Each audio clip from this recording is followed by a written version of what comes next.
আজকের বিকাল থেকেই যে ঢাকা মেডিকেল কলেজ হাসপাতালের সামনে যে উত্তেজনাকর পরিস্থিতি বিরাজ করছিল তারই অংশ সেটি কিন্তু বর্তমানে তার কারণেই কিন্তু বর্তমানে মূলত ঢাকা মেডিকেল কলেজ হাসপাতালের সামনের যে অবস্থা সেটি কিন্তু আপনাদেরকে দেখানোর চেষ্টা করছে এবং এর ফলে কিন্তু মূলত আজকের যে ঢাকা মেডিকেল কলেজ হাসপাতালের জরুরি সেবা কার্যক্রম সেটি কিন্তু বর্তমানে অকেজ হয়ে আছে।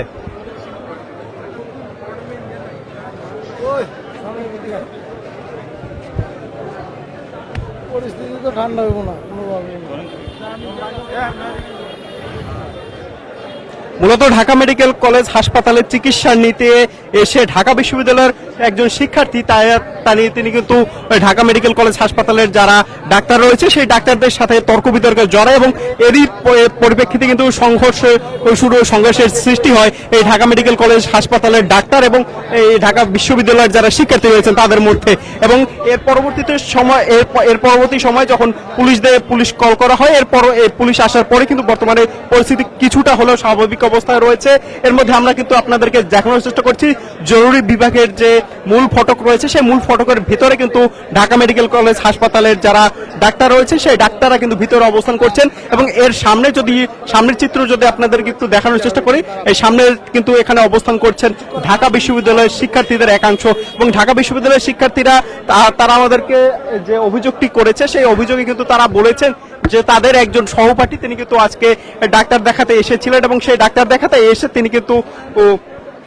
ডাক্তারদের সাথে তর্ক বিতর্কে জড়ান এবং এরই প্রেক্ষিতে কিন্তু মূলত তাকে আঘাত করা হয় এবং এই কারণেই কিন্তু মূলত আজকে সেই ঢাকা মেডিকেল কলেজ হাসপাতালের সামনে তার যে সহপাঠীরা রয়েছে সেই সহপাঠীরা কিন্তু এসে জড়ো হয়েছে। এবং আমরা একটু আগে কিন্তু আমরা দেখেছি যে ঢাকা মেডিকেল কলেজ হাসপাতালের যে জরুরি বিভাগের মূল ফটক সেই মূল ফটকের সামনে ঢাকা বিশ্ববিদ্যালয়ের যারা শিক্ষার্থী রয়েছেন সেই শিক্ষার্থীরা এই ডাক্তারদেরকে কষাই এরকম নানা ধরনের স্লোগান কিন্তু তারা দিচ্ছিলেন এবং অপর প্রান্ত থেকে ঢাকা মেডিকেল কলেজ হাসপাতালের ভিতর থেকেও কিন্তু ডাক্তাররা তারা কিন্তু নানা স্লোগান কিন্তু দিচ্ছেন। এর মধ্যে কিন্তু তারা এই ঢাকা বিশ্ববিদ্যালয়ের শিক্ষার্থীদেরকে উদ্দেশ্য করেও নানা ধরনের স্লোগান দিচ্ছেন। তবে এই মুহূর্তে আমরা দেখানোর চেষ্টা করছি ঢাকা মেডিকেল কলেজ হাসপাতালের যে জরুরি বিভাগ রয়েছে সেই জরুরি বিভাগের সামনের যে চিত্র সেই চিত্রটি এখানে কিন্তু পুলিশ মোতায়েন করা রয়েছে এবং সেই পুলিশ কিন্তু এসে এই ঢাকা মেডিকেল কলেজ হাসপাতালের যে সামনের মূল ফটক সেই মূল ফটক কিন্তু অবরুদ্ধ করে রেখেছে এবং মূলত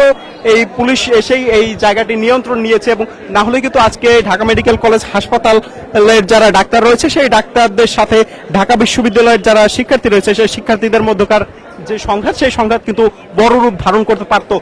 এই ডাক্তারদের বক্তব্য।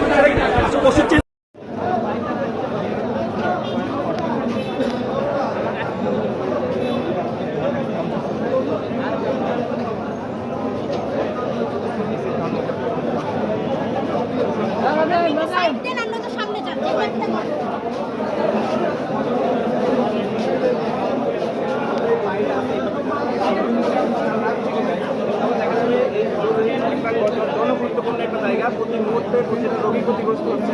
আমার চাই না কোনো রোগী ক্ষতিগ্রস্ত হোক। এই মুহূর্ত থেকে আমাদের কাছে